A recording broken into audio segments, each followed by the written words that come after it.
Olha só, eu trouxe aqui uma aula exclusiva de características. Como assim, Isa?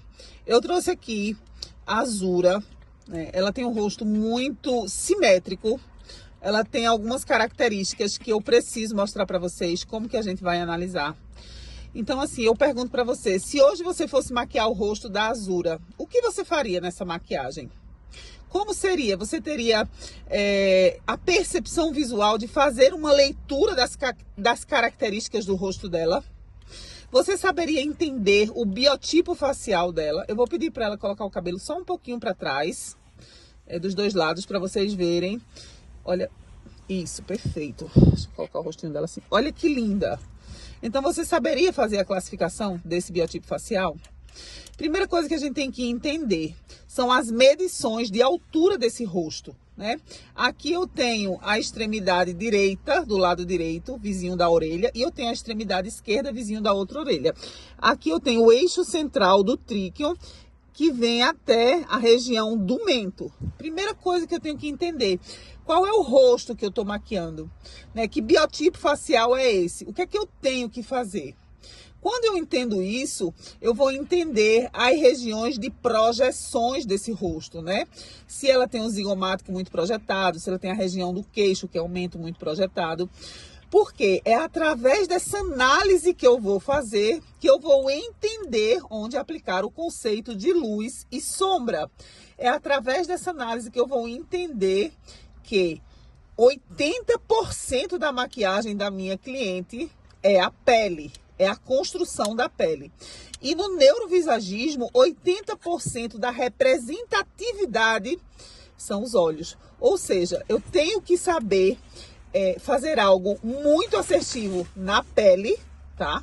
E tenho que entender que a representatividade de 80% de um rosto humano está aqui nas características dos olhos, tá? Então, eu vou fazer uma análise agora com vocês, né, de coloração pessoal de DNA cromático. A Azura, a gente tá aqui no carro, na luz natural. Eu preferi fazer aqui para vocês verem, né? Essa luz tá maravilhosa, é a luz natural mesmo, que vocês devem fazer as análises das clientes de vocês, certo? Então, o que é que acontece aqui? Aqui eu trouxe para vocês uma pele, né? Neutra, fria. E eu trouxe aqui para vocês algumas regiões de pele oliva, que também é uma pele esfriada, mas a gente também encontra algumas regiões rosadas.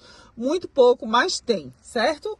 Então, o que é que eu trago aqui? Aqui eu tenho uma pele de fototipo 3, uma pele clara, por grau de familiaridade médio, tá? Não é uma pele clara, claríssima, muito branca, apesar dela ser clara. E aqui eu tenho, ó, uma região oliva, ó. Nessa região é oliva, nessa região é oliva, nessa região aqui aos arredores da boca é oliva. E na medida que eu viro assim, eu tenho hiperpigmentações. Vocês perceberam? Vocês podem perceber que ela tem uma hiperpigmentação nessa região. Ela tem hiperpigmentação na região do terço superior. Ela tem algumas regiões de variações. Por que que ela é neutra? A neutralidade é quando ela tem essas regiões bem clarinhas aqui, como ela é clara, porém toda neutralidade vai trazer uma temperatura. Nesse caso, a predominância é mais fria. Eu vejo ela, né, numa oliva aqui mais esverdeado. Eu vejo ela com pouquíssimas regiões de rosa. Então, assim, ela é uma pele neutra, fria. No verão, né, quando ela pega um pouco de sol, ela tem mais ali uma pigmentaçãozinha, mas essa é a cor natural dela, certo? E aí eu já sei que eu vou fazer uma pele clara e vou trazer a naturalidade dessa subtonalidade, que é uma subtonalidade oliva, com regiões de hiperpigmentação. Quando a nossa cliente tem uma hiperpigmentação nas regiões do rosto, é maravilhoso, porque a hiperpigmentação, para nós, representa isso aqui, ó. Representa algo que eu posso ver a olho nu, certo? Vou pedir só para ela virar um pouquinho de nada. Sim, perfeito. Olha bem para mim, Ala. Isso. Aí o que é que eu vou fazer agora? Eu vou fazer uma análise da região dos olhos, tá? colocar o rostinho dela um pouquinho mais reto pra gente entender. Veja bem, aqui ela tem pálpebra fixa, que é essa aqui, a região abaixo da sobrancelha. Abra. E ela tem ausência de côncavo, ou seja, ela tem uma pálpebra fixa com uma certa projeção, mas ela tem os olhos fundos. Não são olhos muito fundos, mas tem características de olhos fundos. Por quê? Porque, pode abrir. Quando o olhinho dela abre, ó, e tem essa entradinha aqui, tá vendo? Quer dizer que esse olhinho é mais fundo. Não totalmente, não é um olho fundo, mas tem uma característica de olhos fundos. E também ela tem ausência do côncavo. Por quê? Porque ela tem uma projeção aqui, ó, na região da sobrancelha, tá? Ela tem uma região... Vocês não vão ver essa região aqui, que é uma região mais projetada por causa da sobrancelha. Então, ela tem uma pálpebra com projeção fixa e ela tem a pálpebra móvel do olho direito, pode ficar parada, olha para mim. Isso, ela tem a pálpebra móvel com 50% de aparência do olho direito, que é esse olhinho aqui, e ela tem menos aparência aqui, ó, ela tem 30% do olho esquerdo. Ou seja, isso vai me dar um direcionamento para que quando eu for maquiá-la, eu preciso entender que não posso mais aprofundar esses olhos e não posso projetar essa região de pálpebra fixa. Outra característica, olhos muito juntos, ou seja, eu não posso começar aqui, ó, das laterais dos ossos do nariz, não posso começar o contorno dessa região. Se eu for contornar o nariz dela, é só um pouquinho aqui nas duas abas e aqui na cartilagem dela, que é projetada, certo? Aí a gente vai entender que se a gente colocar uma sombra muito escura, a gente vai aprofundar ainda mais esse olho.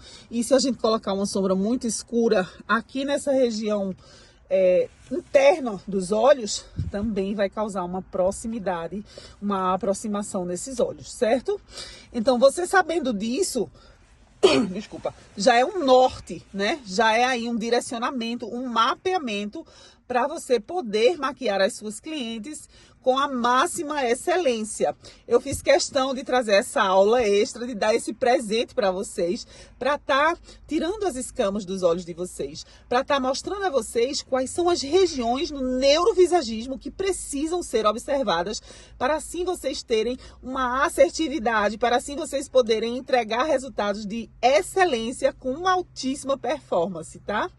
E aí a gente vem com a abertura do olhar, ela tem uma boa abertura, ela também tem uma projeção, ela tem olhos fundos, mediamente, ela tem olhos projetados, mediamente. Isso quer dizer que não é um olho muito reto e não é um olho muito, como diz lá em Recife, esbrugalhado, muito projetado para fora, não é um olho proeminente, mas ela tem sim uma média proeminência, certo? E ela, como não tem muita abertura no olhar, ela tem uma boa abertura, mas não é um olho grande. A gente também não pode usar um lápis preto na linha d'água dos olhos dela para não fechar mais esse olhinho, certo? Então, o que é que eu aconselho aqui? Eu aconselho que a partir de agora vocês usem esses parâmetros para que possam ser observados por vocês em cada uma das maquiagens. Isa, e se a minha cliente tiver olhos afastados? Perfeito. O que eu trouxe aqui para vocês, né, é esse mapeamento, é o que você tem que observar. Independente dela ter olho aberto, fechado, linhas retas, descendentes e ascendentes, você vai ter que observar o olho, ou seja, o passo a passo do que você tem que observar, eu entreguei a você nessa aula, tá? Bom, mas em relação a ela não tem olhos descendentes, tá? Ela tem olhos na norma, também não são olhos muito puxados para cima, ou seja, não são olhos amendoados e não são olhos tristes, não são olhos caídos. Olha que perfeição o olho dela. Ela tem um olho na média. Eu espero muito que vocês tenham gostado dessa aula, desse diamante lapidado do ouro puro de Ofir que eu trouxe para vocês agora. Um grande beijo e aproveite muito, muito essas informações de ouro que vocês vão usar para o resto da vida de vocês, nas suas análises neurovisagistas e também nas análises colorimetristas. Um beijo!